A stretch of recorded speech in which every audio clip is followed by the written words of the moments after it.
Hey,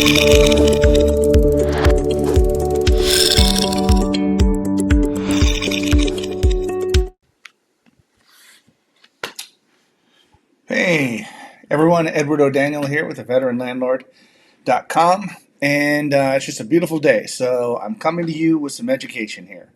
So right now, I'm going to be covering today 18 common mistakes that I see landlords make. And sometimes landlords make these mistakes because they're not aware of them. So because they're not aware of them, they end up making the mistake. So again, these 18 mistakes are not the only mistakes that landlords make. I'm sure there's, the mistakes could be numbering in the hundreds. But right now, I just wanted to point out 18 on this presentation. Forgive me, we are going to be covering a lot of information, so I've kind of made some little cheat sheet notes over here. So forgive me if you see me cheating and looking over here at my notes. But let's get started here because I wanted to create these videos here. And our mission at the Veteran Landlord is just really to help educate landlords and to make them be profitable in their rental portfolio and the management of their rental portfolios. I see a lot of landlords who they get into the business, they honestly don't know what they're doing, they didn't get the training, and as a result, they make these mistakes and several others. And the problem with that is that these mistakes cost them so much money that they have no choice but to get out of the business because they didn't account for how much money they would need, or they didn't buy the property right, or some other form of mistake. But if you are a landlord and you are interested in being the best landlord and eventually taking your business from buying rental properties all the way to actually being a business owner, where you have other people managing your rental portfolio while you just reap the financial benefits, check us out at theveteranlandlord.com. That's our mission. That's what we're here for, is to help out the self-managed landlord build a rental property management business to manage their properties. So here we go. Number one on our list of 18 common mistakes is not obtaining and keeping proper insurance. So, and by the way, these 18 are not in any specific order. They're just kind of random. So if I bounce back and forth, please forgive me, but all 18 do have a matter of relevance that I've seen as I am reading news groups and reading Facebook groups that I see people happen over and over again. But not obtaining and keeping proper insurance, this is one of them. Now, if you're a landlord and you're getting into the rental property business, most of the time you're going to be financing a property. There are some people that can go buy properties outright. That's perfectly fine. But one of the things you need to make sure is that you have the proper insurance from the day you purchase the property. You need to let your insurance agent know. By the way, your insurance agent should be a part of your team. And if you're interested in building a team, check out our other video on the Veteran Landlord YouTube channel about the team members and how to build your landlord management team and who you should have on that. But your insurance agent is definitely one of them. So contact your insurance agent and make sure that you get this thing covered from day one. You want to make sure that this thing is covered on the closing day before you close, because who knows, you don't even want to let an hour, a day, an hour, or anything else go by, because you don't know what's going to happen to the property during that time frame, and the last thing you want to do is not be covered. So two types of insurance I really want to kind of talk about here. There's going to be homeowners insurance. Now, homeowners insurance typically just covers the property, any damage, if you have a fire, a tree falls on it, or tornadoes, depending on where you're at in the country, floods, if you have those kinds of things. Flood insurance may be different. And again, I'm not an insurance expert. Please contact them, but I do know there's two types of insurance that the landlord should have. Number one, you should have a property insurance against the property. That's typically going to be a non-owner occupied policy. And these policies are going to be a little bit more expensive than your homeowner's policy just because it is a rental property. That's just the way it is, and that's what you're going to see. So go ahead and expect that. So that type of policy covers any damage to the property and stuff like that. So that's one type of insurance. The other type of insurance that I don't see people getting is sort of an extended liability policy. This is where landlords really need to make sure, this is the key, put a little asterisk if you're taking notes on this, but this is the key part of insurance. Now, your homeowner's policy does cover some standard policies. It might have $100,000, $200,000, $500,000 kind of liability policy in case somebody falls or hurts themselves and sues you. That is not going to be anywhere near good enough. As a landlord, you want to know that the insurance that you get, that is sort of your protection against people suing you. People are always going to, you may very well always end up in a lawsuit from somebody tripping and falling, slipping on ice if you live in that kind of environment, or falling down some stairs. You just never really know. So your insurance is your first line of defense. The lawyers or anybody else that's going to defend somebody is going to go after the payout that insurance company will give them right off the bat, and not come after your personal assets. So besides the small amount of liability policy that you get with the homeowners, one of the things I would recommend is definitely getting like a balloon policy or an extended liability coverage policy that will go to $1 million or even higher. I know personally I cover at least $2 million on a balloon policy because we own several properties. So right now we just want to make sure that the more properties you own, the more risk of liability that you have. So please keep that in mind. This is one of the things that people, again, landlords don't do, is they don't include that additional liability insurance, and it's not really that expensive. I mean, we're only talking a couple $100 a year or something like that, I believe, what we pay on our policy for just an extended liability coverage. And it's always there, just kind of like a warm blanket protecting you, if that makes sense. So, looking at my notes real quick here. So that's really about it. That's the biggest mistake I see people getting is, oh, and I'm sorry, also on the homeowner's policy, not getting the right type of coverage. So I wanted to bring this up because those people who own properties free and clear and those people that have mortgages against their property, typically, if you have a mortgage against your property, you're going to need to cover what they call replacement cost insurance, and that's going to be a lot more expensive. So, even though you bought the property for, say, $100,000, and I'm just giving an example, the replacement coverage on there may be $180,000 or even $200,000, depending on the current conditions of the market in your area. So that replacement cost is really like if a tornado knocked your house down and totaled it, what would it cost to completely rebuild the structure, electric and everything? So I think typically right now, new construction for that is maybe anywhere between 120 and 150 a square foot, 120 to $150 a square foot. So just to rebuild a house is going to cost you more than necessarily what the house is worth. But because of that, that replacement cost insurance is going to be high. And a lot of times mortgages are going to require that. Mortgage companies are going to require that you have replacement costs. Whereas a lot of other landlords don't know that on this, when you have a property free and clear, forgive me, it's going to be talking a lot here, but when you own a property free and clear, you don't have to have replacement coverage on the property. That was one of the things that a lot of people don't understand. You do if you want to completely rebuild a house, but if you're dealing with a property that, let's just say, it may be a type of property, well, if that property burned down or a tornado knocked it over, you may not want to rebuild. You just may want to recoup your investment in that property, in which case you might want to have some form of a cash policy. Or if it got totaled, the insurance company would just write you a check for a certain amount of money, and then you could cover all of your expenses on that particular property, recoup everything, and you're good to go. Now, of course, you would still have to do something with the land and so forth, but I mean, worst case, you could probably end up giving that away or something. But anyway, those are the types of insurance policies that I want to help you out with because, as we're going to talk about here a little bit later on, not knowing your numbers is going to be another one that we're going to get into. And insurance is going to be a key factor when it comes to knowing your numbers. This is depending on the insurance cost. Difference between $80 a month and $150 a month, is a significant difference when you're trying to factor out your numbers here. If you could potentially save that much money or pay out that much money, that's less in potential cash flow that you as a landlord can make from your particular property. So it's just something to think about. Okay, so that was mistake number one, is not obtaining and keeping proper insurance. Awesome.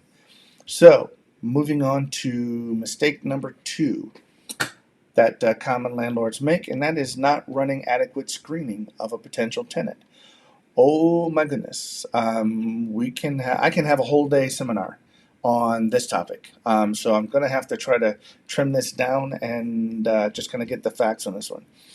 By far, landlords have the most problems with tenants and complaints about tenants just because the landlords do not do proper screening on their tenants.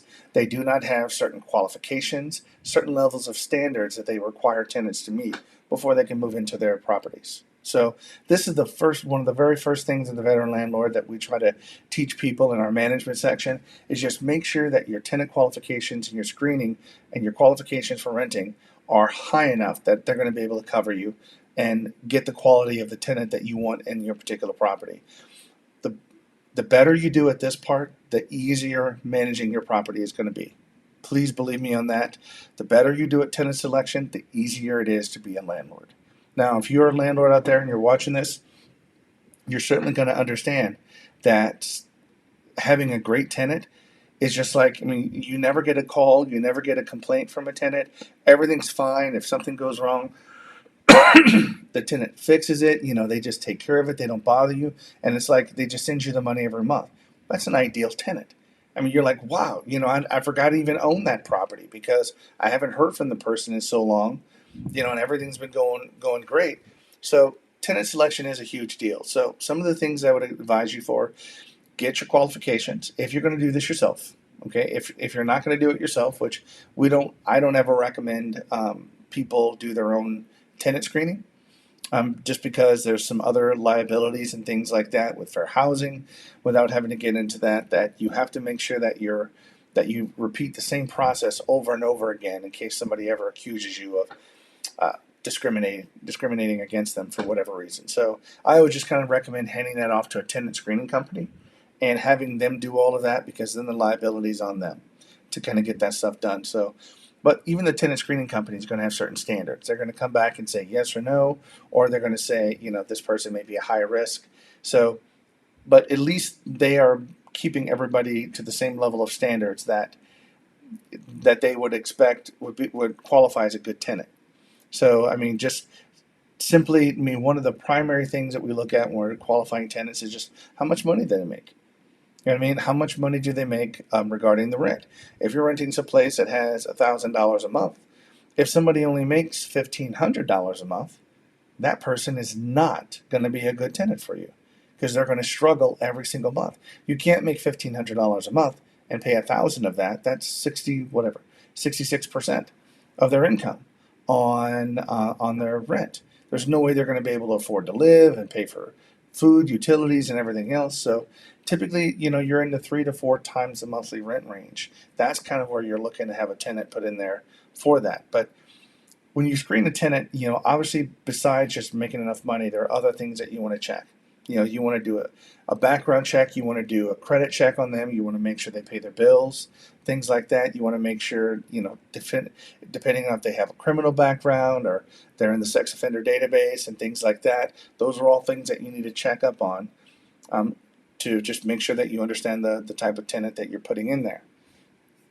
So let me look here just at some of my other notes. So number one, when you're screening a tenant here, one of the primary things that I use to filter people out like this is really an application fee. So if you are a landlord and you ever tell people that they need to fill out an application and the application is going to cost money and people don't want to pay that, or they give you any slack whatsoever about paying an application fee, that's like a red flag for me. That's like, okay, no thank you. Everybody who rents an apartment knows that there's going to be an application fee because they're going to fill something out and it's going to cost money to go out and run these reports to get a background check on them. Now, if they have nothing to hide and they're a good tenant, excuse me, they're going to know they're going to need to pay for this. And they have no problem with you checking it because they're actually wanting you to check it because they know what you're going to find on there. So definitely finding a good screening company. Now, if you do this yourself, I would have to recommend there's several other things. We actually have some training on our YouTube channel that goes over self-screening. But again, I don't recommend it. It is a lot more work, and you can hand all of this off to somebody else and have them deal with all of this, and because it's not really a big moneymaker on this one here. So again, finding a good screening company. So just real quick about that, if you ever want to find a local company, which I always like to do local, because local, they kind of know more things about your area than a national company would. So just go to Google or Yahoo or Bing, whatever you use, and just type in your city, and then just type in like your city, San Francisco property management. I'm sorry, San Francisco tenant screening. Sorry. So San Francisco tenant screening, see what pops up and find some of the local areas. And a lot of times what's even going to be better is that these people will have applications that are online that you can actually include as a link in your marketing. So potentially people can fill out an application before they even do anything. Because if your property is really hot, and meaning it's just really desirable, then people are going to want to fill out an application to be first in line before they go look at it and then fill out an application only to find out somebody else has an application in front of them. So make sure you apply your standards on these. And tenant screening is one of the biggest headaches. If you don't do this, you will potentially have huge problems throughout the entire year dealing with them, and then you're going to want to potentially get out of the business. These people could do other things, and I can't tell you some of the nightmare stories I've heard. If you're out there and you have these nightmare stories, I'm sorry. I've been there too, so I feel you on that one. So moving on to mistake number 3 of 18 here, and we are underestimating the cost of repairs or ongoing property maintenance. This, again, is a big one. A lot of real estate investors, when they first get into being a landlord and buying rental property, thinks that they're just going to buy a property, sit back, and just get the money, collect it, and all the money they collect is going to go into the bank. They're going to be making so much money, and all of this money is just going to be rolling in, call it mailbox money, just going to get the money in the mailbox every month, and it's just going to be fantastic, and life is going to be good, and so forth. Well, that's true until you start having problems with your maintenance, until they call about the heater not working, or the air conditioner not working, or there's a hole in the roof, or there's a leak somewhere and causing a problem here. So right now, not budgeting for these can be a huge, major expense. Now, at the Veteran Landlord, we like to take a more proactive approach to this. So I like to make sure that whenever people buy a property, and that's kind of what we teach, is whenever you buy the property, make sure you replace certain key things in the property that are going to cause you problems here. I mean, realistically, it may be less than $1,000 to go through and replace all these things in a house every time you buy it. But once you buy it, you know that these things are going to cause you problems. Just some plumbing issues, some things regarding electrical, things like that. So we cover that training at the Veteran Landlord, but not including the cost of these repairs are going to hurt you, because a lot of people don't factor that in, and they don't have a reserve or a bank account that has some additional money in it that's set aside just in case their property has a problem. Now, what happens with this is that it creates a financial burden. One of the things you don't want to do is you don't want to be the type of landlord that collects all the money and then spends it all every month without saving some or without having that reserve. So one of the things that you need to be able to do is have that money in there in case there is a problem, or to expect it. Now, some of the things that we even kind of recommend on some people, and things that I've done myself, is if I were to buy a property, for instance, and I don't know some of the mechanisms, and maybe I didn't go through and replace the furnace or the air conditioning unit, even though it might be, still around the 7 to 10-year-old mark. Well, one of the things I might want to do is just incorporate a home warranty into the purchase of that program for the very first year. So when you buy a home warranty, one of the things that you're governing is that that's sort of like insurance in case you have any problems with that property, at least for the first year. Typically, I don't do it for the second year. What I'm trying to do is that I want to make sure that all of these major systems, the plumbing, all the things that are covered under home warranty, if any of those things have a problem the very first year, which most likely they are, because in the first year you're going to go through all the seasons.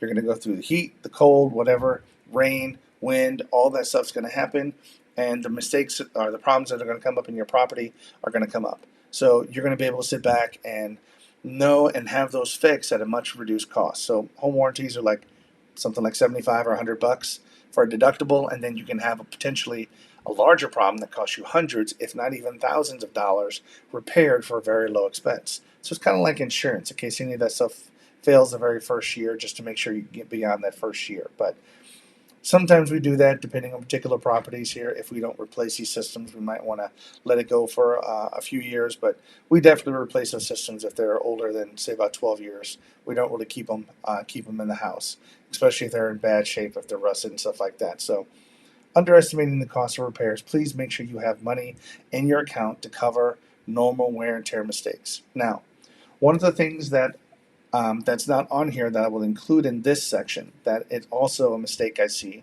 This is not mistake number 19 on this list here, but I'm just including this, is what I call tenant chargebacks.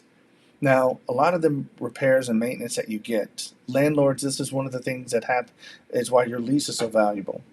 It's why your lease is so valuable, is Whenever a tenant causes a problem, it doesn't always mean that it's the landlord's expense to repair it. Now, ultimately, as far as the courts are concerned, you are the landlord, you are the owner of the property, you must maintain the property. If you don't maintain the property, then that causes other legal ramifications depending upon your state, where tenants may not have to pay rent. They can use their rent to pay for those repairs and then send you the difference if you don't respond to them in a timely manner to get the repair fixed and it's causing a problem. So, one of the things about this, sorry, with these is when the tenant themselves make a mistake. Common example I like to use is what happens if you rent it to a family, the kids are playing in the house, and then all of a sudden the kids are throwing something and they're playing with the football, and the football hits the window and breaks the window. That kind of an expense, that is part of maintenance. The window will have to be repaired, but it doesn't necessarily mean that kind of case that is the owner's responsibility to fix it. So one of the common clauses that you have in your lease will just basically cover that if the resident or the tenant in this case or guest damages the property, that the tenant is responsible for fixing it. So one of the things I want to keep in mind is that just because there's a problem that happened, if there's neglect in that repair or it was caused by the tenant, that you should, and I do, charge back to the tenant. That is their responsibility.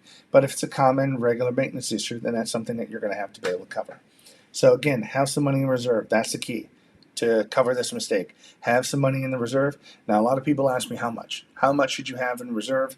At least, I would say 3 months rent, even up to 6 months rent for that particular property in a reserve account, just to make sure that you never have to go negative on your monthly cash flow to cover this. So if you're still working or if you have another job or business, that the rental property doesn't cause a negative cash flow.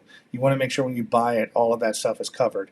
And again, we cover that in the veteran landlord training, but you want to make sure that right from the very beginning, you plan when you buy the property to cover all of these maintenance items so that your maintenance items are covered and you reduce all these calls and maintenance costs, typically for the first 2 to 5 years easily. So that's a mistake I see people making. This one this would be number 4 for the common mistakes is ignoring maintenance issues. Kind of going back to what we talked about just even previously on the last mistake is just ignoring issues. Now, this also happens where you have tenants that they notice a problem, but the problem isn't, it could be like dripping of a water faucet or something like that. And this is causing additional problems in the property because this faucet, the leak in that faucet could be under the kitchen sink or under the bathroom sink, or it could be somewhere that water is constantly dripping, causing a problem that will in turn rot out wood or cause other damage in the long term. So ignoring these maintenance issues is a common problem that I see landlords doing because they don't implement inspections. So one of the things that you can do about ignoring maintenance issues, a lot of tenants may not either know there's a problem because sometimes tenants don't look underneath their kitchen sink, they don't look underneath the vanity to be able to see if there's a problem or know what to look for. So these are the things that an on-site inspection by the landlord can point out. So how often do you go out and do an inspection? Well, depending on how much you want to, I would say at least twice a year, if not, pushing it at 4 times a year. Once a quarter versus once every 6 months. It depends upon the profile of the tenant. Typically, you would go back out there and visit the property again at least once. You can kind of get an idea of what the tenant lives like, how well they decorate the property, how well they keep the property, and then that could dictate how quickly or how often you come back to see if there's particular problems. But ignoring maintenance issues is a common thing. So some of the common areas that you see on here are what I already talked about as far as leaks. Another big one is on the outside where when houses are rented, single family homes, that you have gutters and the gutters are being filled with leaves, branches from the fall or whatever, depending on the area that you live in across the country. Those gutters can be clogged, and then that clog leads to water filling up the gutters and then flowing over.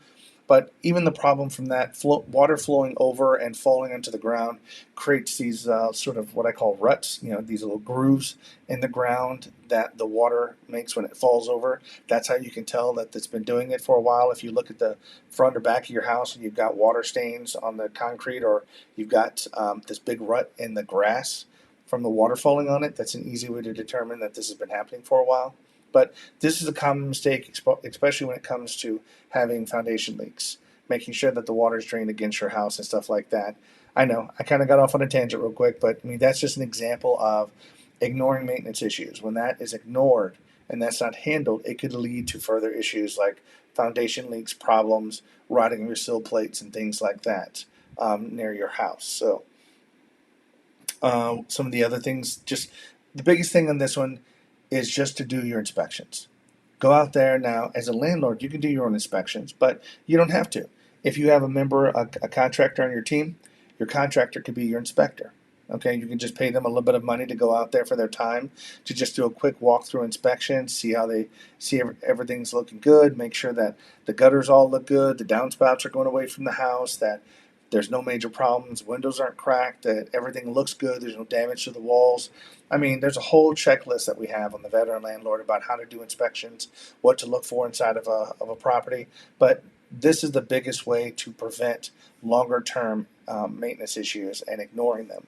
So, worst cases, they might be ignored for a few months, but you should be able to come in there. A few months would be easy enough to get it fixed and repaired without a lot of damage. But if these things go unchecked for a tenant that lived there a year, 2 years, 5 years, and you never knew about it, I mean, you could be looking at replacing a lot of damage to this stuff because you didn't check on this. Now, I was talking about single families.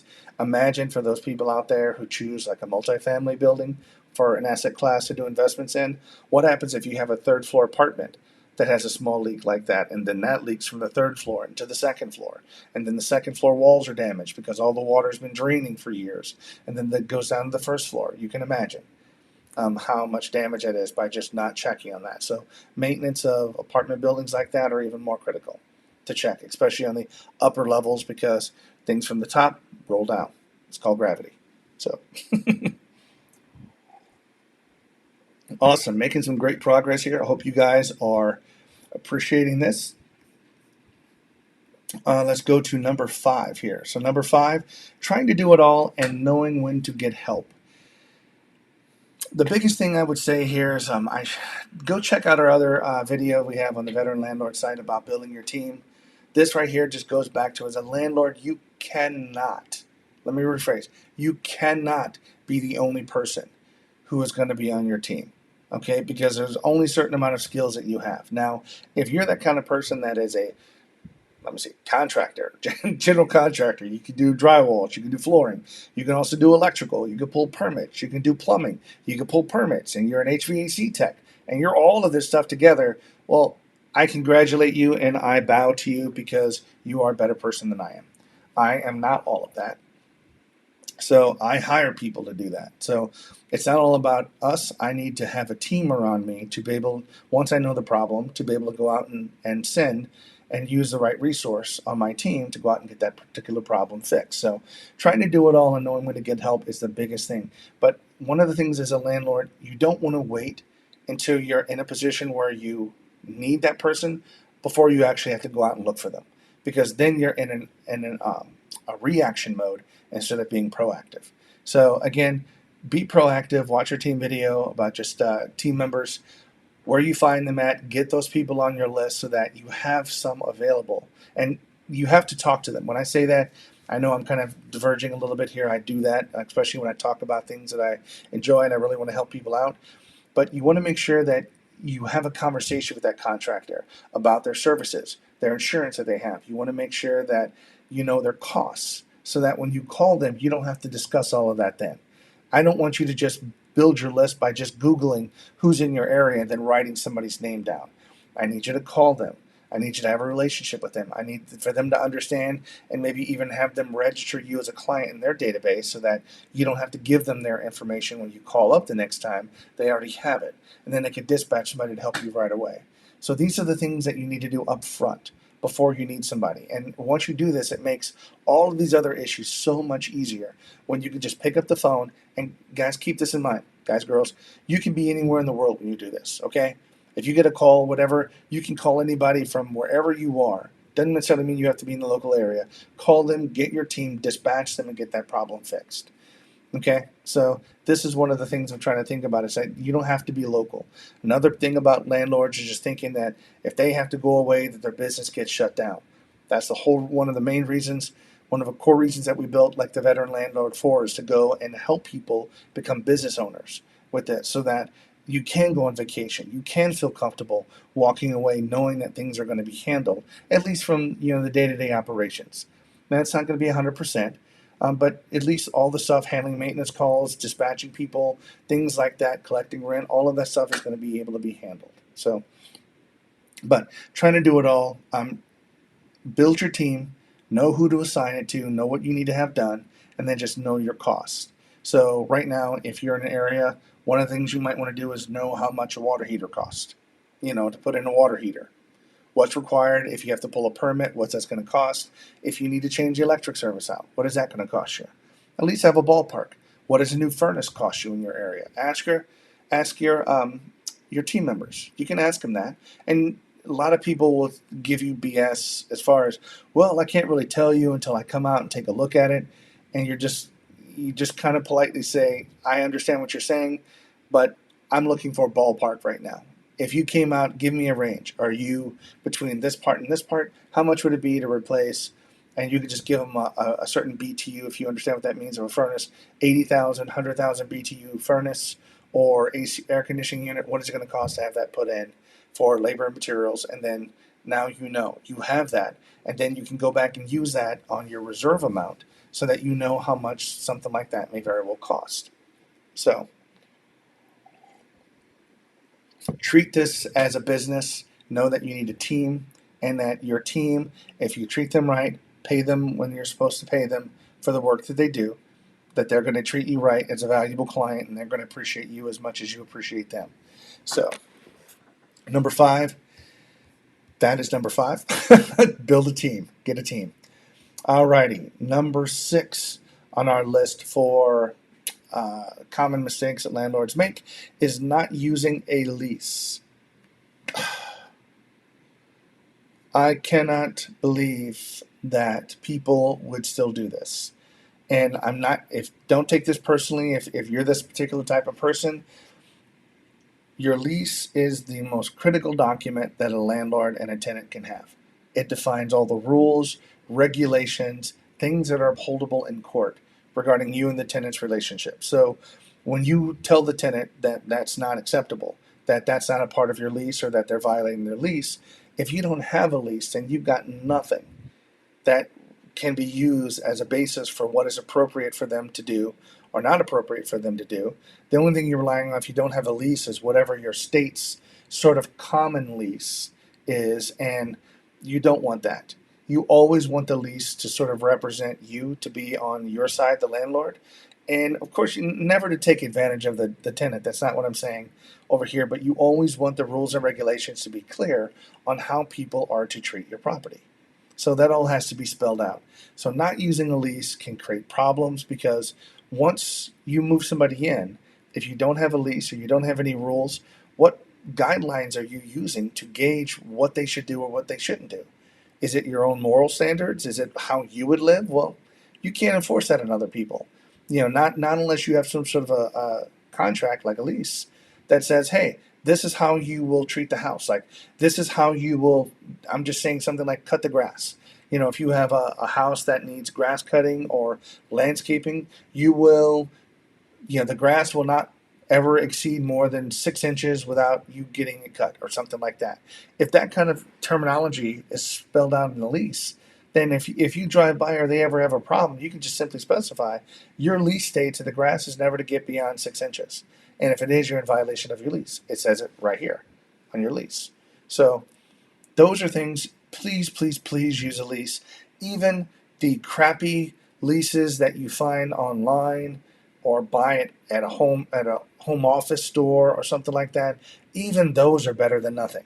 Okay, so if you don't have anything, definitely go out and get one of those and at least use that, because that's at least a little bit more driven with rules. And some of those, that's not the lease we ever use. Our lease has been developed over years and years and years of problems here. I'm not going to say our lease is bulletproof, but our lease is good enough to understand and give people rules and regulations that's going to have them treat our property fairly and with respect. So over here, good. I got some people watching. So not using a lease, definitely use a lease. And one of the other problems with that you're going to find is that if you do not have a lease, automatically in most states you go on a month by month basis. There is no length of time. There is no handshaking on this. You can't handshake and say, "Oh, you're going to be here for 3 years and you're going to pay us this amount." Great, shake hands on it and then that's all done. No, that's not going to be the case on that one here. There's no rules or regulations regarding that. You don't have a lease. That person can most likely move out in most states with a 30-day notice to give you. So in 30 days, they could say, "Nope, I don't like living here. I'm gone." And you're like, "Whoa, I just moved you in 3 months ago. You said you're going to be here for 2 years. Why are you leaving?" You don't have a lease. You can't enforce anything. So that's another reason to have a lease, to be able to use some form of enforcement or to make them, if you ever need to go back and get any kind of financial reimbursement from them, you have something that you could take to either the courts or potentially a collection company that you can use to go back and get money out of the tenant that they owe you for the remaining of their lease term. So, number 7 on our list here is neglecting tenants. This is kind of a true story here. Many years ago, I did this myself, and I didn't do it on purpose. I did this because I didn't understand what I was doing. When I'm talking about neglecting tenants, I'm talking about not speaking to them until you need something or you want to communicate with them.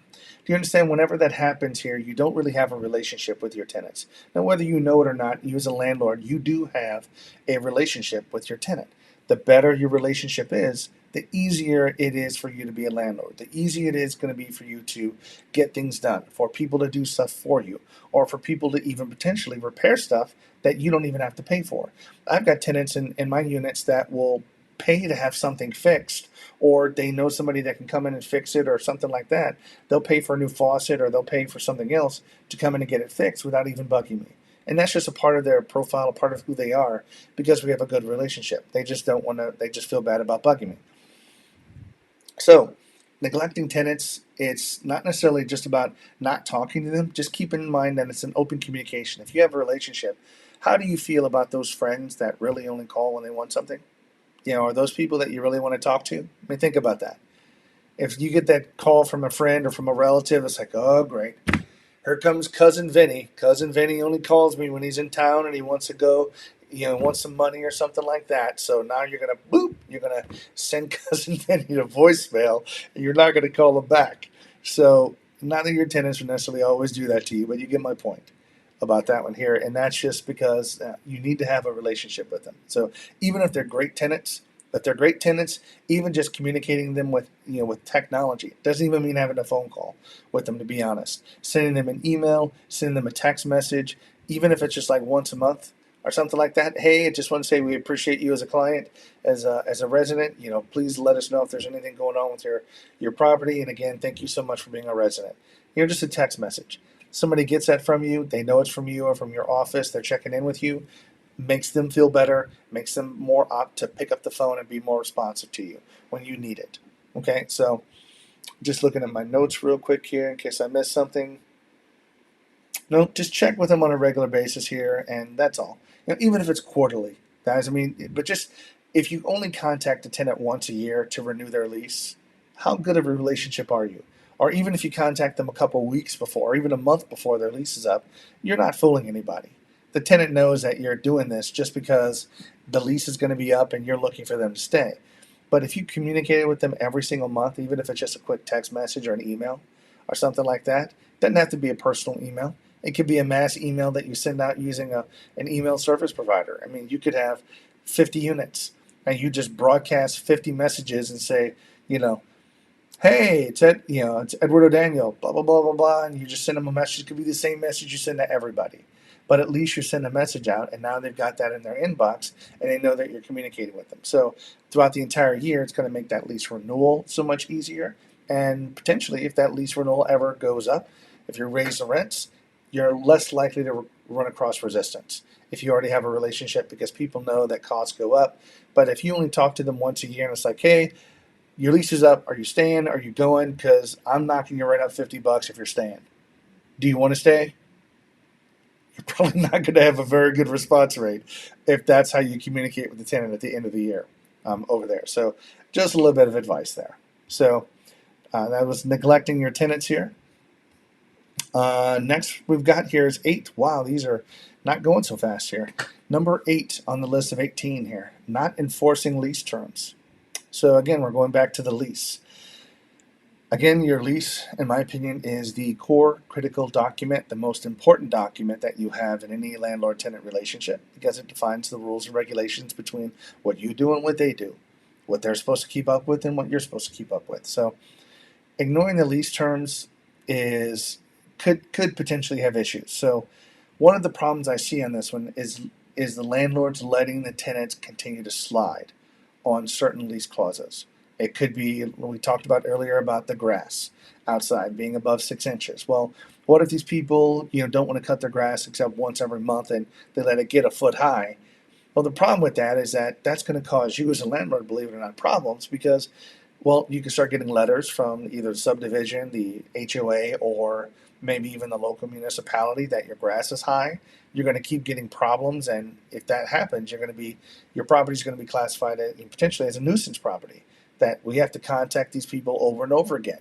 Not only that, if you let your grass grow that high, there's some other damage that keeps happening. It could potentially, I think we had that problem where it killed some of the grass because it keeps growing so high and so forth. But do not ignore your lease and your lease clauses. Enforce them. It doesn't mean that you have to nickel and dime your tenant, but I know the lease that we use does have, lots of different ways that you can make additional money as a landlord. So, for instance, let's just say the infraction that if they let the grass get cut too high, that in our particular lease is a finable offense. Now, I think right now it might only be $35, but if we get a notice from the municipality that your grass is too high, then that tells us that you did not maintain your responsibilities as far as the lease goes. So that means that we can charge you $35 for violating your lease. Now, I don't do this to, again, nickel and dime the people that live in our units. That's not my point. My point is just like having children, you have to set some boundaries, and if those boundaries consistently get broken, then in a sense you have no boundaries. The tenant's going to look like, well, you never enforce anything. You don't too much care. You're a pushover. I can do whatever I want because you don't contact me anyway. You don't really enforce anything. I can do whatever I want. You're not going to do anything. And you don't want that to happen. You want to make sure that you have a respectable conversation with them regarding the things. And some people come back and have an absolute zero tolerance when it comes to their leases. Like everything has to be 100%. Now, keep this in mind as we go through this. You can be flexible on the lease terms. There are some lease clauses that allow you to be flexible without breaking or future violating any of the clauses in your lease. So let's just say it's a late fee. Let's just say something happened, somebody got sick and they were out of work for a few days and they didn't have enough money and they're going to be a little bit late on the rent this month. But they called you, they communicated with you. They're just like, hey, I'm going to give it to you. Here's the exact day when I'm going to give it to you. You may choose to waive your late fee for that particular month. But just because you refuse to waive your late fee doesn't mean that you're going to do that for every month moving forward. Don't think that just because I allowed you to not have a late fee this month because of a special situation that's going to happen in the future every time. But if you constantly give in on every particular clause and don't enforce them, then your lease is not, if you don't keep your lease enforced, it's not going to be as valuable as you think it is. Because right now, if you ever go to court, the tenant can show that you have a past history of not enforcing the lease clauses. So the fact that you had previous history means that they had no expectation that you're going to enforce them in the future. I hate going to court and I hate being in that situation where I have to do that. I really don't. But bottom line, the mistake is be kind, be considerate to your tenant, but also you need to make sure that this lease is maintained. You need to make sure that they understand that these are the rules and they need to follow them if they want to continue living in your property. And then if these conditions are not met, then technically you can ask them to leave and terminate their lease. But not going to get there. That's kind of an extreme measure. But making sure I didn't miss anything in this one here. Just looking at my notes, sorry. Nope. But just some of the stuff in my notes is I love this little thing. Be personable to the tenant, but don't take it personally. You know what I mean? Just that's one of the things about about dealing with the tenants. Don't you have to be the landlord? These rules have to be enforced. You have to be the boss here, if that makes sense. And I know some people out there being landlords really do not like being the boss, because the boss is the one that has to drop the hammer. They're the ones that have to correct improper behavior, if that makes sense. And some people just don't feel comfortable doing that. But as a landlord, you are the person. There's nobody else but you to be able to enforce that. So please do so. Okay? So that was number 8. Number 9 of the mistakes is investing in upgrades that don't add value. Okay, let's talk about this. So we kind of covered this again in our veteran landlord training, but whenever you're this goes back to whenever you're purchasing it and sort of renovating it for the first time before you rent it. Some of the things that we have people do is don't put upgrades or don't put things into this particular unit that are unusual or that are higher or cost more than what other rentals would be in that particular area. So it's very important to model your house around what other people's houses are, because you don't want to sit back and necessarily make your house and pay for all this extra money that you don't need to. Now, it doesn't mean that your unit can't be nice. It doesn't mean that you can't put tile where you're going to put tile, and it doesn't mean that you can't do that. But just don't go above and beyond. Don't sit back and spend a lot of your money on this.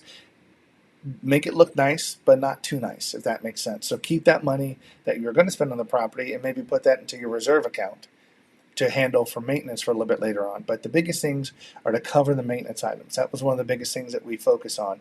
When you have a property and you need to get it fixed up, cover any and all of your big maintenance expenses. So that means as soon as you buy it, you're looking at your plumbing stacks, your plumbing lines, your HVAC, your roof, your gutters. You're checking out all the things that could be problems inside. Do any of the faucets leak? Things like that. So you want to make sure that all of that stuff is done, because if those things are finished, if those are tight and those are working, then your maintenance should be again light and small throughout the entire time that people are in there. And you should be able to go years without having problems with that. But you need to do that investment up front, and that cost, building all of those items, what you call building the scope of work that it takes to get that property up there. That right there is going to be included in your purchase price, which in turn gets included in how much cash flow you make. And I'm not going to go into the actual analyzing of it. That's kind of what we do in the veteran landlord, is walk you through there step by step on that. But just investing in upgrades that don't particularly add value. Now, one of the things that I kind of brought up here is sometimes people think, and landlords think, that adding something like a pool is adding additional value. That if you have a pool, that that right there will, people definitely love to be in a house where they have their own pool. Let me get this right. People love living in a house where there's a pool. Here's what people don't like. They don't like paying for maintaining that pool. If you're out there and you've ever had a pool, you know that it's an expense.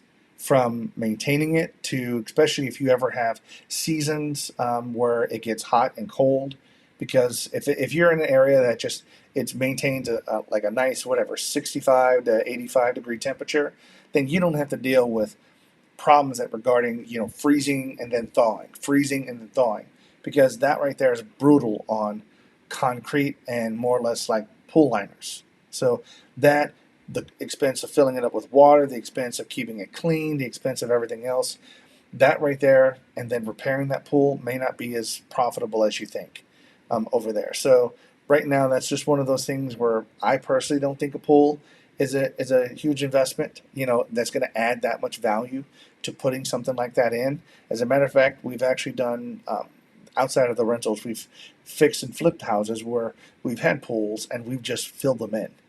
And I know people think I'm crazy, but Sometimes it's just not really worth handling the pool expense for that particular thing because it can actually deter people from buying a house. Even if you have a house and you're trying to sell it with a pool in it, it can actually deter people from buying it because the people buying it do not want to maintain that pool.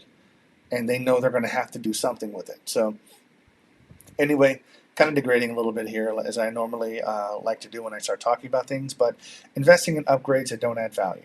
So, some of the things are like very expensive light fixtures, chandeliers. If you're having a rental property, chandeliers are great. Expensive lighting, like in dining rooms, can be nice. But just keep this in mind that those things are going to eventually acquire dust, and your tenants are most likely not going to clean them. So the more elaborate they are, the harder they are to really get clean when that person moves out.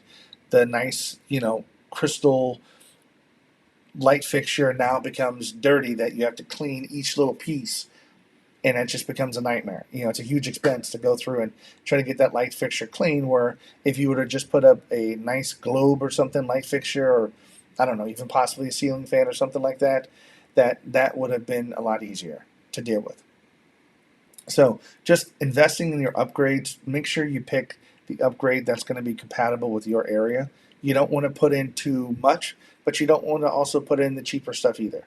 Because people, depending on where you're buying the property, know, if they've seen other properties in that area, what's reasonable to expect in there. Okay? So just save your money that you would normally fix on upgrades and put that into your maintenance fund, into your reserve account. That would be a great idea. Awesome. So now we are on to number 10. Number 10 here is not properly crunching your numbers.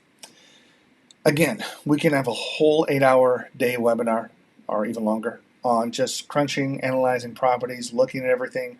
It truly is a longer process when you're learning it on how to do this correctly. And there's some general guidelines that are out there, but for the most part, it is true, you make your money when you buy the property. That is when you make your money, okay? You want to make sure you buy it at a low enough discount to include all of your repair costs and everything else that we just talked about here as far as all the upgrades you're going to do, to incorporate that all into your total fix-up and purchase price, so that if you are doing some form of a finance loan or stuff like that, that you could roll all of these costs into one loan and not have to come out of pocket for these fix-up costs. So you want to try to wrap all that stuff up together and then just have a nice, solid 30-year, maybe fixed low interest rate loan that's going to be consistent every month, and then you can depend upon that for your cash flow. So not crunching your numbers is critical. Now, I'm going to go over just a couple of guidelines here, and by far these are not the only ones out there. But I'm trying to give you some idea of how to do, at least upfront, number crunching whenever you look at particular properties here. There's generally like they call it just like a percent rule, and a rule of thumb here. Typically, when I first got started here 15 years ago, excuse me, I wasn't trying to say that, 15 years ago, yeah, I'm a little bit of an older guy. So 15 years ago, I didn't know these principles. I didn't know the stuff that I'm learning here because I didn't do my due diligence. I just had money that I wanted to invest, and it was a good idea, and I heard it somewhere, and I just threw it in here. And my first property that I bought, I lost money on. Just flat out, I lost money. That's a whole other story. I don't want to go into this particular training. But the point about it is that we bought the property for about $135,000. It was like a 3-bedroom, 1.5 bath, 1,100 square feet house with a patio and all this other kinds of stuff. But the problem is that we kind of bought it at the height of the market here, bought it at the high end, but the rent on that particular property only went for about $1,050 a month. Now, the rule I'm going to talk about is called a 1% rule. And a lot of people don't even use the 1% rule anymore. They actually use a 2% rule, and let me explain that to you. So technically, if you buy a house, you're looking at the house. Now, when I say buy, I want you to think about the purchase price and the fix-up cost, not just the purchase price. I need your total encompassing cost on this to be included.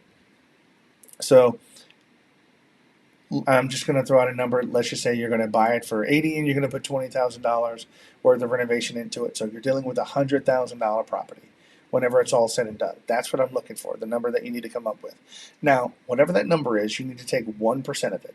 So out of $100,000, 1% of that would be $1,000. So you would expect that if you were to buy a property for $80,000 and put $20,000 in renovation into it, that property would rent $4,000. So now it's going to be up to you, the landlord, to make sure you do what they call a rental market analysis of that particular area. And you can do that using some free tools like Zillow. I haven't actually created a training on that, but I guess I should, on how to do that and use that tool to do a sort of a rental analysis. But you can look at the other properties that are going for rent around it. And ultimately what you're looking for is that 1,000 is like a minimum. There is no way that you should even buy this if it doesn't rent for $1,000. Literally, you're looking for something higher, $1,200, $1,300, $1,500 a month in rent. Excuse me, is what you're looking for. So with that 1% rule, that's just a basic guideline of whether or not you should even be involved in this property when you're buying it. So if you know it's going to cost you $100,000, but the rents in that area are only $800, then that is not a good investment. Just right off the bat, that's not going to be doing this. Now, here's where conflict that I have with other investors. And it's just an opinion. I don't mean anything personal by anybody. So if this is what you do, I am not trying to be offensive. This is just my opinion. I do not buy property for appreciation.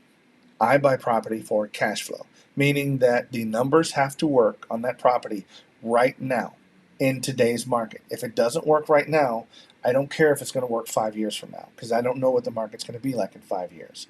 It just has to work right now. And has to be valid for right now. I know some people who buy property and then they might even go negative. They might buy it less than a 1% rule, thinking that, oh, it's going to be a good investment. It's really, it's a really good area. In 5 years, I'm going to get twice as much rent. Well, that's kind of playing a game I don't like to play, to be honest, on this one here. So I like to make sure it's functioning now. It works now. I'm not looking for 5 years because, again, we don't know what the housing market's going to do in 5 years. So I don't want to plan on that, knowing that every month I'm taking money out of an account to pay for this rental property, when the property should be putting money in the account, not taking it out. So getting back to crunching your numbers, just using a general rule of 1%, if you're looking at that, that's typically something that you can look at and see if it might work. A lot of people are actually going off of a 2% rule now. So they're looking at it saying, if it doesn't even come close to a 2% rule, then I'm not even interested. So following the same logic on that one, 2% of $100,000 is $2,000. So basically what that means is that they cannot find a property, the same property we talked about, buy it for 80, put 20 into it for $100,000, mortgage it and renovate it, and then get $2,000 a month off of it, then I'm not even interested. If those are my rough numbers, then I'm not even going to bother taking a look at it here, because I only want to look at houses that have those numbers where my cash flow is higher.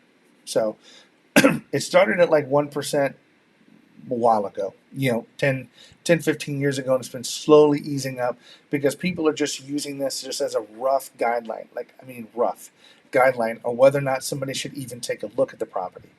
So what I mean by that is, if you had a property following the same rule and somebody brought it to you and you wanted to look at it and go, well, this is a $200,000 house, this thing's going to be immaculate, it's going to be beautiful, it's got this pool in it. So it's got this pool in it, but it's going to cost you $200,000. You can rent this stuff for $1,300 all day long. It's going to be fantastic. Well, if you're at $200,000 in the cost, just following a 1% rule, then it should for around $2,000. If it's only rented for $1,300, then that's going to create a problem. What you're going to find out is that even from the mortgage and everything else that you have, you're going to be negative on that property every month, even if you bought it, if that's the most that you can get for rent. So again, not properly crunching your numbers. That is the key part, is before you buy, if your numbers do not work, walk away. It's not a good enough deal for you. Just walk away. So again, not properly crunching your numbers. We're just going to be, and there's a whole lot of property evaluation. There's a lot of other methods out there, and I'm not trying to negate them or say that those are not as valid, but I'm just saying right now you cannot go wrong with buying a property with cash flow now. Okay, there's just you're not going to be able to go wrong with that. So moving on. Number 11 from our list today, choosing a bad rental location. Wow.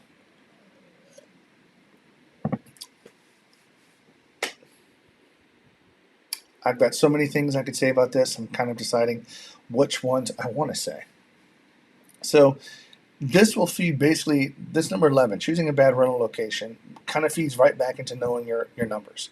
If it's a bad rental location, the cost versus the rental income that you're going to make is not going to work out. So that's a way of even weeding out some properties in some bad areas. So that's one way of doing that. But another thing about a bad rental area is there's different classes of property that we're not going to get into, from like new apartments that are just built, what they call Class A properties, down to B, C, and even like D type properties that are in sort of the higher, what the people call higher cash flow, but people may call them war zone areas. Well, they can meet your cash flow requirements, but if they're in a bad rental location, they can cause a problem for you, because now you have problems. The numbers look great. First of all, let me just say that you look at the numbers, it's like a 3% rule, on this particular thing. You're like, how can I go wrong with this thing? This thing is oozing money. I cannot lose with this bad boy. But what you're not also taking into effect is those type of properties have a higher level of management. And I'll give you that from my experience. You're going to have a higher level of management on there, meaning rent collection is going to be harder. You're not necessarily always going to be getting your rent on time. With that, I can just tell you that. Property damage is going to be a little bit higher. Okay, and then your vacancy may even be higher. So you might have to evict people from those type of units because of non-payment versus, and then that's going to be an eviction, legal cost, and you're going to have potentially, depending on your state, a couple of months worth of a couple of months worth of vacancy. Well, all of that combined now makes that 3% like 0.5% by the time you look at all of that. So finding a rental area in a bad rental location, you don't necessarily want to do it. Here again, I've seen people look at getting rental properties. I'm just saying, next to a fire station, and I mean, you wouldn't think that that would be too bad, or even a police station.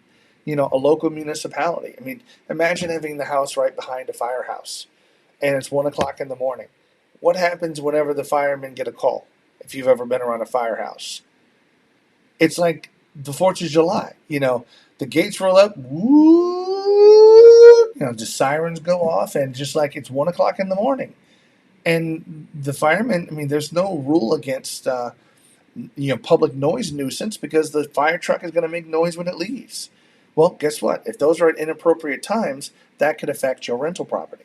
So who would want to live there if they know that the firemen are going back off? They may very well not even renew their lease or want to live there, because they live right next to a noisy firehouse. I'm just trying to give you an example. But those are examples of what you have to consider for bad locations. So there's several others. I mean, if you're around, you might think having a rental property near or on the main street for shopping could be good, but you have to look at traffic. I've seen people who buy rental properties, and they're on a main street, and then there's a bus stop right outside their property. So imagine that. Imagine if you have a rental property, but there's a bus stop. Well, who sits at bus stops? People. I mean, they're going to sit there, but they don't always just stand there. What are they going to do if they're sitting up there for 15, 20, 30 minutes waiting on a bus? They're going to be disrespectful. They're going to sit down on your steps. Yeah, they're going to squat in your yard. And this is your renter's yard. So do you think your renter is going to like it to have people who are waiting on the bus consistently? And then, of course, people on the bus, what do? They smoke, throw their cigarette butts in the yard. They might have a soda that they're drinking, throw the soda down on the sidewalk. They don't have any respect for the particular property, but unfortunately the tenant does, and they may not want to live in front of a bus stop. So when I say bad rental location, these are other things that you need to take into account whenever you buy a rental property. Just the area around it. Will somebody want to live there and live there for a long-term basis? Awesome. Give me a minute here, just checking on a few things here. Alrighty, so we're on number 12 here. We're on the downside of this stuff. Awesome. So number 12, lack of knowledge of landlord-tenant law and other relevant laws. Wow, wow, wow. Every one of these, I swear I can hold a whole day webinar on just talking about this particular topic. But landlord tenant law is hugely important. This is something that is always, always neglected by the landlord that I've seen. Very rarely do I ever meet a beginning landlord that knows or have read their state's landlord tenant law book to know what their state requires the landlord to do and the tenant to do. So the problem with this is you can get into trouble. So it's illegal in some states, for instance, to collect more on a security deposit than what their state allows. Now, how would you know that? Well, you as a landlord, believe it or not, ignorance of the law is no excuse. That's not an excuse that you can have in court. Hey, judge, I'm sorry, I didn't know I couldn't charge them $10,000 for a security deposit. I'm just joking. But know your laws. This is serious about this one. I try to be kind of humorous sometimes, but this is one thing that I have to be serious about. Know what your laws are. Know specifically what security deposit laws are. How much can you charge? When do you have to get the security deposit back to them? How do you need to do that? Do you need to present them a particular letter with a breakdown, like what we call a disposition letter, that says, here's your security deposit, here's all the charges on your account, and here's how much the check that we're giving you is for? Is that kind of required? You need to be able to understand that because you need to follow the laws. Because if not, if you, for instance, in some states, that if you don't get the security deposit back within, say, I think some states are like 30 days. By the time their lease ends to 30 days, you need to get their security deposit back. Well, if you don't, then the tenant, you can actually be fined a multiple of what the security deposit is. So you can be fined like twice the security deposit if you don't get it back to them in a reasonable amount of time. Now, that can hurt, you as a landlord. It could really hurt financially to do that because you didn't know. Well, the judge isn't going to see that. If the tenant takes you to court and say, I didn't get my security deposit back, and this is what the law says, judge, and this is what I want you to do, then what is the judge going to do? They have to follow the law. Just because you didn't know it doesn't mean that you're not responsible or liable for it. So security deposits are just one thing. Know how much you can, I guess, how to screen people, what if there's any particular screening functions that people have about maintenance responsibilities for certain states. This is why it's just very important to read your landlord tenant law. Now, on the veteran landlord, I think if you go to like HUD's website, we have a link to it just on our site, that just every state has their own particular laws from HUD. HUD is sort of like the Housing and Urban Development. They're the governing body over all housing, federal all the way down. So a lot of their guidelines, you can look up state laws from there. But lacking irrelevant laws. Now that's just landlord-tenant laws at the state level or even at the federal level. Excuse me as I adjust. One of the things that I see people not doing is fair housing. Fair housing is huge. This is not a joke. People never attend a fair housing seminar being a landlord, but you have to. And I would even advise you do it at least once, at least every 2 years, to go through and check your fair housing law. Because if you don't understand fair housing, this is going to hurt you. It will hurt you. It could be anything from how you talk to somebody over the phone, what you say to somebody, to written policies maybe on your website, to even the marketing that you put out can be offensive to people that you can't say. Or if you say this, then that could be a direct fair housing violation and somebody can sue you for that. So just please be careful. Know this law. This is serious. So the Fair Housing Act, and then just all the other laws regarding, the Americans with Disability Act is another one that people have to keep in mind, regarding how, if somebody's handicapped, and then service animal dogs, emotional animal dogs, all these things kind of fall into these local laws and so forth. Now, even within your state laws, your local city, municipality is what we call them, may have other rules. Excuse me.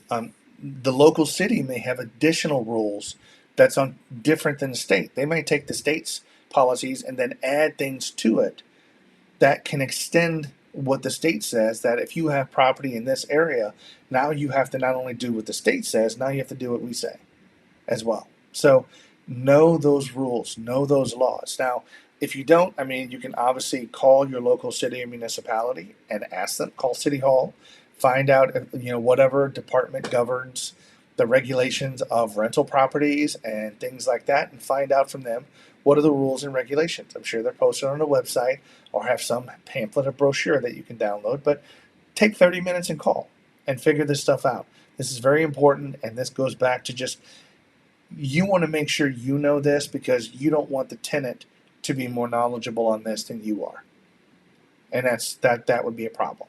So let's see, making sure I got everything here. And I'll just kind of read, this is just some of my notes. I'm just going to read verbatim here. I don't do this a whole lot, but it's just very important I do this. The Fair Housing Act of the Civil Rights Act of 1968 requires that you cannot deny a tenant's application based upon race, color, religion, national origin, sex, marital status, handicap, or familial status. Okay, so this is one of those type of things where you can easily get into trouble regarding any of those. So I just read that. You could do some more research on it yourself by researching the Fair Housing Act, but the Fair Housing Law. But guys, please do not violate this. Know these rules and follow them. Okay, this right here is why I said back in the tenant screening section about not screening your tenants correctly. Goodness, that if you screen these tenants yourself, you are responsible for this. Now, you don't have to worry about any of this. You don't have to worry about violating, asking the wrong type of questions. The only thing you have to make sure is that the marketing that you do for your property doesn't violate any of this, which is fairly straightforward and easy. Most people don't, but there's some things that you don't want to say in your marketing. But anyway, the third-party tenant screening company, they're responsible for making sure they follow the fair housing laws. So hopefully that is helpful. So next, we're moving on to number 13 here, keeping sloppy documentation and paperwork. This is a problem, not as bad as you might think. I personally am a technology-based person. I don't like paper. I don't like to keep paper. I don't have a filing cabinet in my office. I don't. Right now, just all of our stuff just uses secure online storage for that kind of stuff. Anything that I get paper, I pick up and I just scan to PDF and upload into the appropriate place so that I can have that electronically, and that has worked out fantastic for me. So what I mean by that is that a lot of people may not have the ability to scan paper. It is not as expensive as you might think. Go to your local technology store, go pick up just a simple HP Office Jet, or even find it on Facebook Marketplace or something like that, on Craigslist. These things can be anywhere between, I've seen them as cheap as like $10 online to buying them $80 brand new. And these are like color printers, but they also have document feeders. You can put them in there. You can scan them. They scan them and send them directly to your email. Guys, this is a fantastic tool to have in your office here at such a cheap price. Because I know if you work in an office, you get some of these bigger high-speed scanners that people pay like thousands and thousands of dollars for these things. But you can have something very equivalent in your office to scan the paper to electronic and then just store it online in online storage. You can have that information backed up. You can have access to it from your mobile device, from anywhere in the world that you are. You can easily click something, send it to somebody because it's already in electronic format. It's beautiful. So, but having your documentation sloppy and handling your paperwork really kind of goes back to just making sure that you can access the appropriate information you need quicker in case a tenant has a problem or question.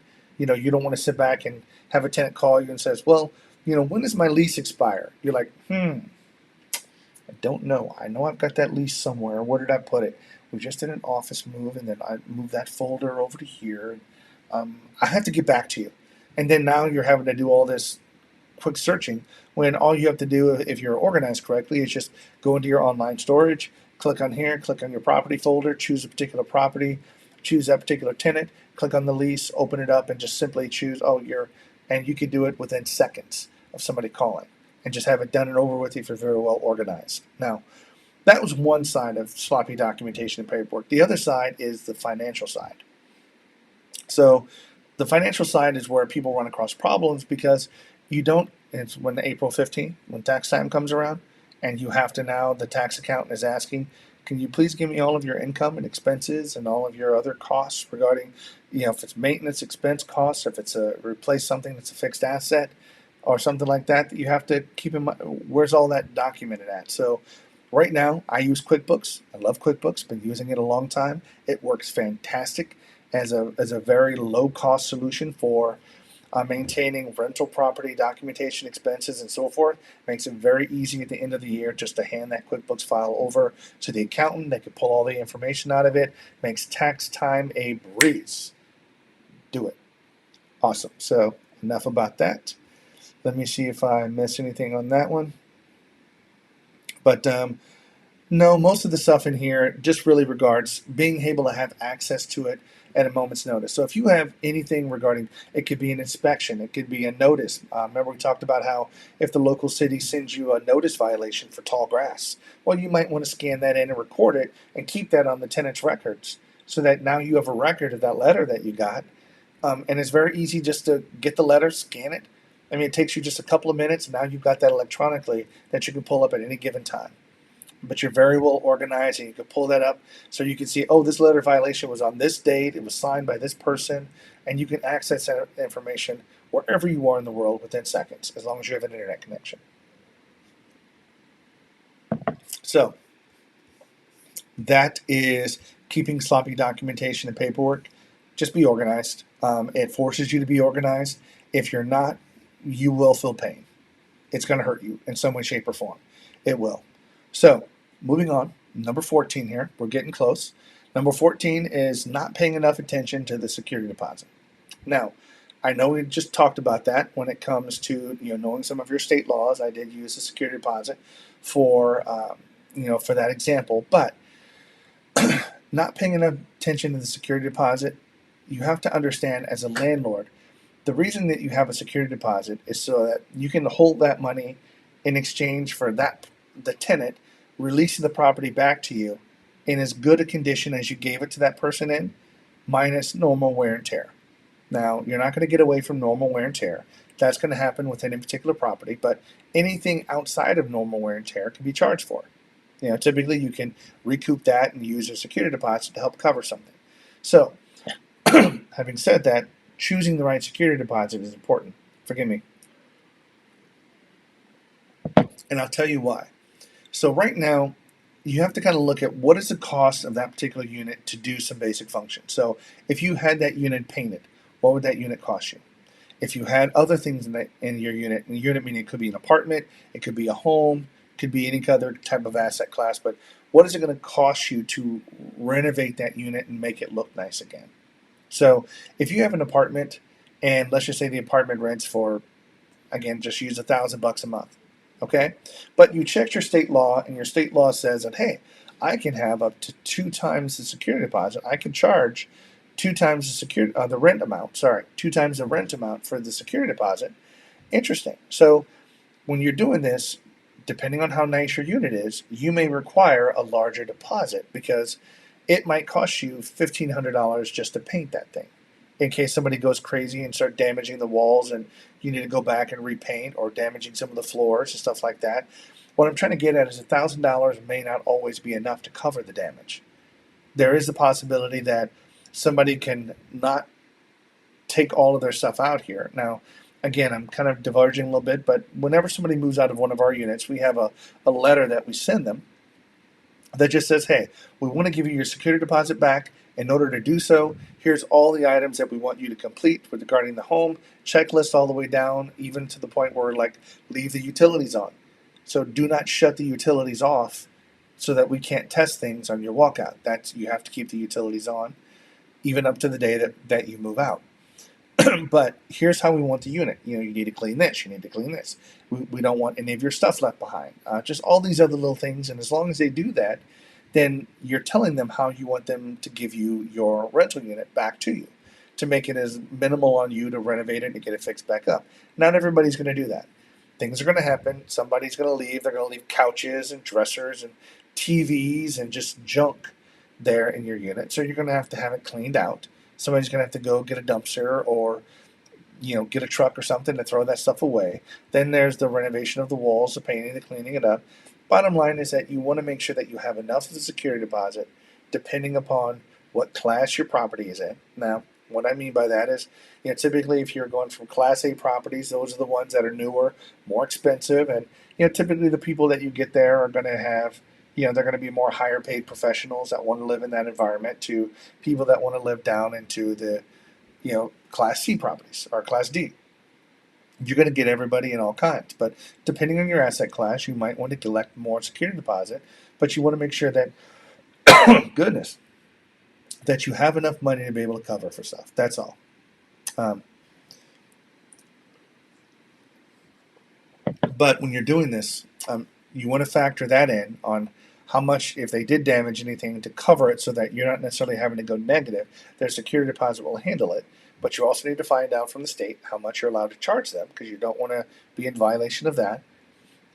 And then whenever you give it back to them, let them know that here's what I'll be able to get it returned to you. So I'm just giving an example here. Depending on your state law, may be different. But if your state requires that you give it back within 30 days, when the tenant moves out, you can simply let them know that we will return your security deposit within the next 30 days per what the law requires. And that way you've answered the question. Because believe it or not, the tenant will ask you, when are they going to get their security deposit back? Some of them will actually want the check whenever you do the move out inspection and they move out. They'll want it right then, which we don't do that. We just don't, because there may very well be damages and so forth, and it just takes too much effort to get money there. And anyway, we just don't do it. There's several reasons why, but it doesn't have anything to do with the mistake that we're going over today. So, not paying enough attention to the security deposit, that's one thing that I want to make sure that you do, because the whole goal about being a landlord is to make money, period. There are other benefits of, tax reductions and other things that we can get, but ultimately being a landlord, you want to make sure that you make money. So going back to making money when you buy it, make sure you get the maintenance fixed up, make sure you're charging enough for rent, make sure you collect enough for security deposit. All of these things factor into you being profitable, because if somebody moves out and you're having to dump a couple $1,000 in here to get the property fixed up every year, you're not going to be profitable. Okay, I can tell you that right now. You're not going to be profitable unless you're charging an enormous amount of money on the rent, because all of the money that you're collecting, or I'm sorry, all the money that you're paying at the end of the year to get the property fixed up is pretty much wiping out all the profit that you just had that year. So, but if you follow the right rules, regulations, have enough security deposit, you can cover those expenses, legally, and then those aren't things that you have to be out of pocket for.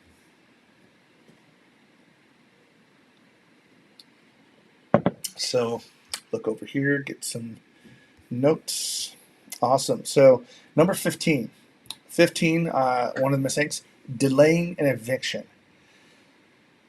Again, every one of these is just like I can talk on them for hours and hours, and I have to stay focused on this one. Otherwise, I'll drift off going over on different things. But it goes back to following the rules of the lease. If somebody is not paying rent, even though they're nice or whatever, you can be lenient, again, if it's 1 month or something like that, depending on their situation. But ultimately, you need cash flow as a landlord. You can't keep allowing them to live there for free. Okay? That just doesn't work that way. You don't go into a grocery store and get a cart full of food and walk out and say you'll pay them later. It doesn't work that way. You don't go to a gas station and get your tank filled up. Oh, I'll catch you on the flip side. No. Pay right now, and then you take it. So housing should be no different. So delaying an eviction, do not do this. The more you do this, the more of the sob stories that you hear from people. Oh, I'm this, and I'm back to work, and I'm going to get this, and I'm going to make a payment, and I'm going to get this done. But 1 week leads to the next week, leads to the next week. Now, you really have to understand your landlord-tenant law. How long eviction takes, what you need in order to evict somebody, what are some of the requirements. Please check on this. Every state can very well be different on this one here. Some states are more landlord friendly. Some states are more tenant friendly. And this has been, I forget when it happened exactly, but it still blows my mind that the city of Seattle actually made it impossible for landlords to evict tenants in the wintertime. So what do you think that means? This is just an example. So if it's wintertime and it's cold outside, Seattle's laws now state that their courts will not evict anybody. Well, we have to wait till the weather's better before you can ask them to leave. What? And again, that's a soapbox I can be on for a long time. But I don't like rules and laws like that where it's unfair to the landlord. Now, that is ridiculously fair. The tenants, if you know tenants, they could really play that law and use that to their advantage, especially when that's the case. But delaying an eviction, if they're late on their rent, put them into eviction. If you don't, all you're doing is sending them a message that you're a pushover, that you could be late on your rent. My landlord's not me. He's not going to do anything. He's all bark, no bite. That's exactly what you're going to get. And you're going to lose respect from your tenants when people do that.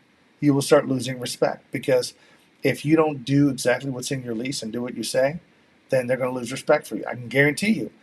You put them into eviction and they get that little legal notice saying that they have to be in court for eviction. Mind changes just like that. It's amazing how you get that call. Oh, I'll have a payment to you today and we'll be caught up by the first of the month and then everything will be fine like that. It's amazing how that happens. Now, it doesn't mean that you can't communicate with the tenant and be empathetic. Like, I'm very sorry. We didn't want to put you into eviction. We don't really have a choice. In this case, you didn't pay your rent. We tried to work with you. You didn't make your payment. So you have to go into eviction. This is a business and we can't afford to pay for you and your family to live here. You have to pay money. That's just the way the world works. So do not delay an eviction. The longer you delay it, the longer that process is just going to take in general. I've seen people wait and go, well, I've actually had some tenants. This is funny. They literally text me, and they go, well, I'm only a month behind or something like that. And I'm like, really? Only a month behind? I've been trying to work with you. I understand, you had some job issues. That was a special case, but I just thought that was funny. It's like, no. So if they're late, they have to be put into eviction. Now, here's the thing.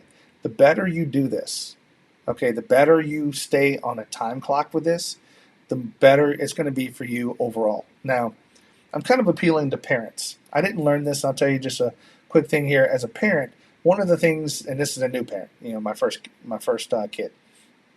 One of the things I did not know is to put a kid on a schedule. I did not know that lesson. And it was very painful. Everything was unexpected. Nothing was standard. I couldn't count on anything. But as soon as I put our kid on a schedule, put them down at night at a certain thing, they ate at a certain time, it's amazing how their body just synced to that. And everything was just so much easier. Well, the exact same thing with your tenants here. I'm not saying your tenants are your children.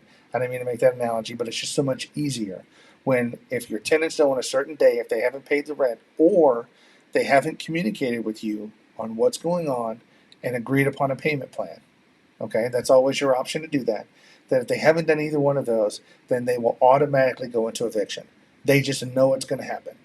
And if they know that, then they will avoid that because people's normal expectation is to avoid pain and to gear toward pleasure. Okay, so pain is, they don't want to go to court. They don't want to get a legal notice. They don't want to have an eviction on their record because that will show up in the future that, hey, they filed for eviction for you. So what kind of a person are you? Now, there are some places that won't even accept you if you have an eviction on your record. I mean, that's not against any kind of fair housing law. It's just like, hey, you've been evicted 6 years ago. I don't care if you've been a good tenant. I don't want you. Sorry. So, delaying an eviction, don't do it.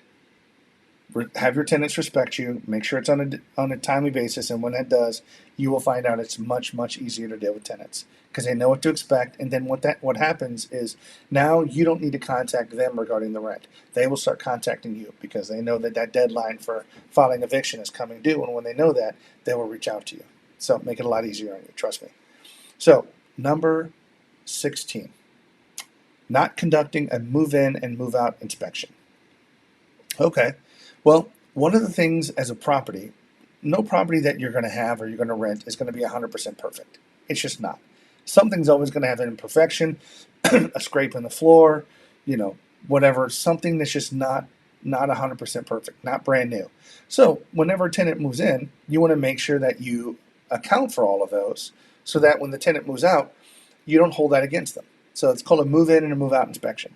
When they move in, there's an inspection form. You go through anything that's not right that you and the tenant both identify are noted in there, and then those items are not held against the tenant whenever they move out. So one of the problems is, in an earlier example about security deposits, goodness, about security deposits is, how can you effectively know what to charge your tenant for repairs if you don't know if they actually did the damage to the property or not? So if you don't have a move-in inspection form that says, here's the condition of the property when you moved in, or better yet, there was no note of that problem whenever you moved in, therefore you're responsible when they move out. Does that make sense? So right now, not doing that doesn't give you a baseline. I mean, it doesn't give you a point in time of what's wrong with this particular property whenever they moved in. So as a result of that,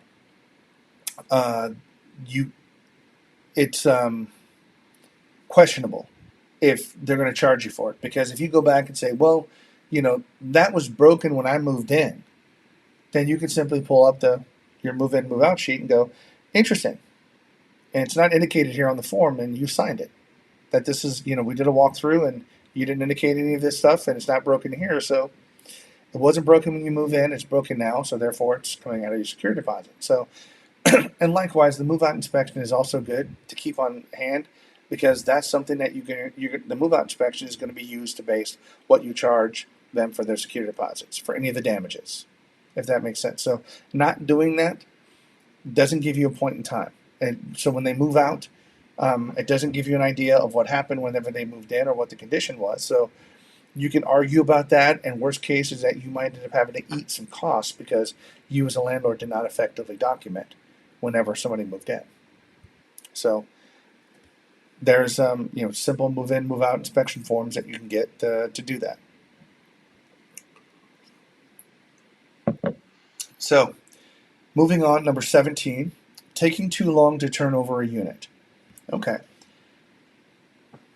This right here truly depends upon the team building that we talked about earlier. And one of the other, I'm not sure exactly when, but you need to have your team in place.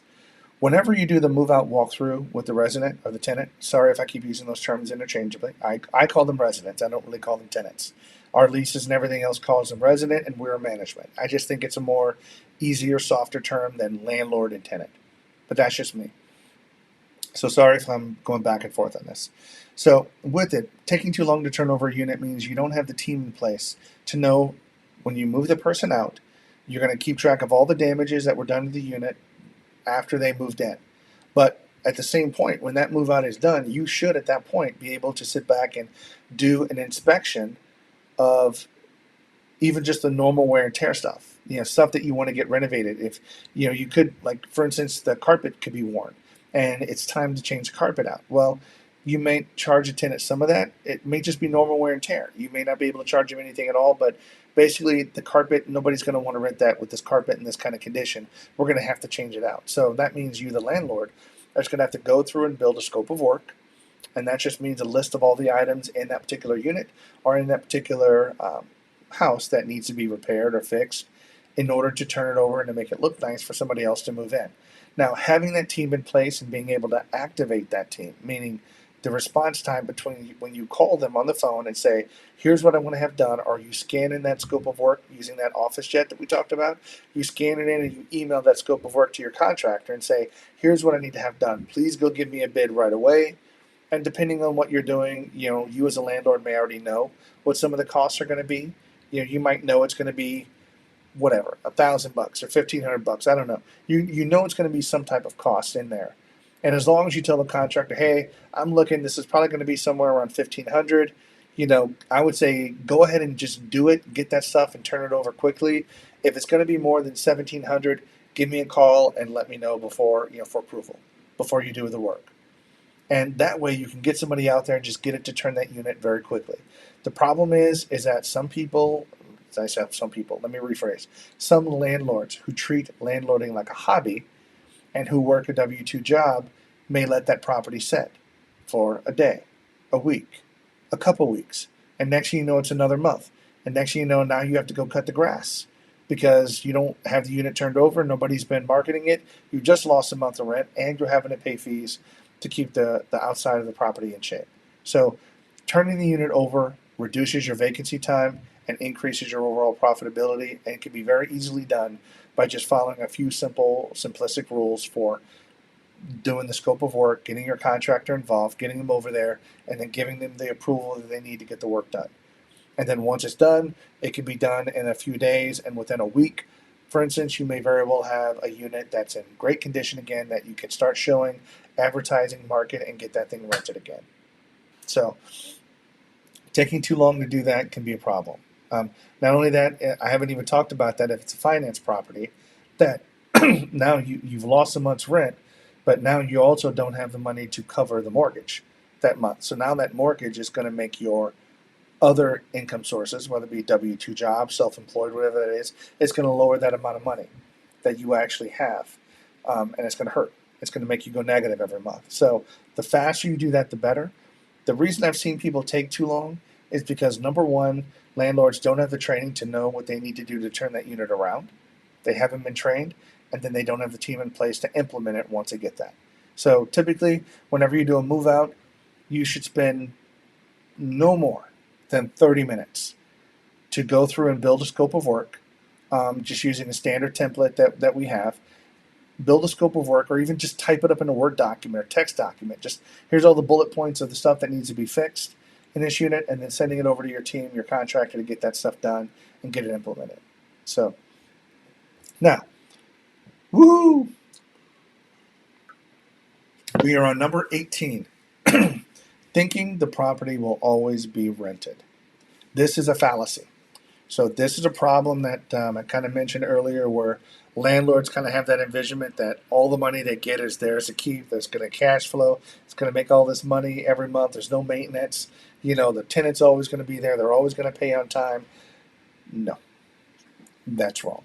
Let me set the expectation. You will have vacancy, and you will have, maintenance issues. Those will come up. So if you're realistic and you face that right off the bat, the better off you're going to be. Now, thinking the property will always be rented, what I mean by that is just going back to understanding that there is going to be a vacancy cost. Now, typically, again, as a high level thought, is to keep 10% of your monthly rent out for maintenance items, and even to keep 10% out to cover vacancies, is a general rule of thumb. It's not always completely accurate, but if you have to keep something and have to put some number to that, then just keep 10% of the monthly rent. So 10% of that will go to vacancy. So when that property goes empty, then you know that the clock starts. Just think of a stopwatch. That thing started. How quickly can I get the scope of work, get that over to my contractor, get the contract over to get stuff done 2 days later, whatever. The contractor's finished. In the meantime, I'm marketing the property. People are always excited to get over there. They can't wait to get over there and get it rented. Sometimes, believe it or not, you'll even get applications and get people to apply with just the pictures. If you do a good job and you do like a virtual tour, some things like that, if you're kind of that more advanced, you can show the people the property, the front, the back, the inside. You can even use some of your old marketing photos before the previous tenant moved in as a basis for showing them at least what it looks like, the condition, the kitchen. As long as nothing changed, you can still use that same marketing material to get it updated and rented, to minimize the time that it takes to get somebody in there. So again, you might lose a week, a couple weeks, or even a month or two worth of rent, but I don't know what it is in your area. You just have to check. Some areas and some type of properties generally take so much time to fill, but you don't want. Here's the one thing that I'll always say too. In my opinion, it's always better to have a vacant unit than to put a bad tenant in there. Okay, please. You put a bad tenant in there, they will cost you more than your vacancy. They'll cost you more financially. They'll cost you more emotionally from having to deal with that person, of them not paying rent, and then you have to go through and evict them, and you have to do all this other stuff. It's just you think to yourself, why didn't I just leave it vacant? Why didn't I just wait for the better tenant to come in and apply? So sometimes you may have to do that. Okay, so thinking the property is always going to be rented is a problem. You're always going to have to accommodate for vacancy, for maintenance costs, and things like that on your rental units. So I want to thank you so much for hanging in there with me. I realize we've been on for an hour and a half right now. Wow, this thing really goes by quickly whenever you are helping people out. I love to help people out. If you're interested in learning more about landlords and just learning a lot more about the stuff that we talked about, from buying units, acquiring units, to managing it, to even being a business owner, and how to hire virtual assistants, and how to put this kind of stuff on autopilot for you while you go out and enjoy the good life, look us up at veteranlandlord.com. We'd love to be able to help you guys out, and that's kind of what we're here for. So, guys, thanks so much, and I will talk to you later. Thank you. Check us out, veteranlandlord.com.